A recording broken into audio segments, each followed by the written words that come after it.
Вот такой комплект фрезера.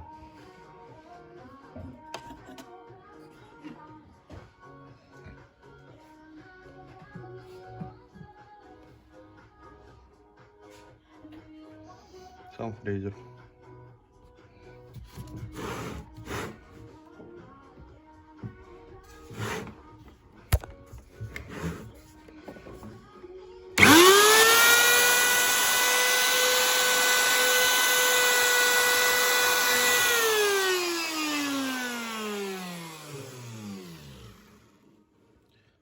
Скорость не регулируется.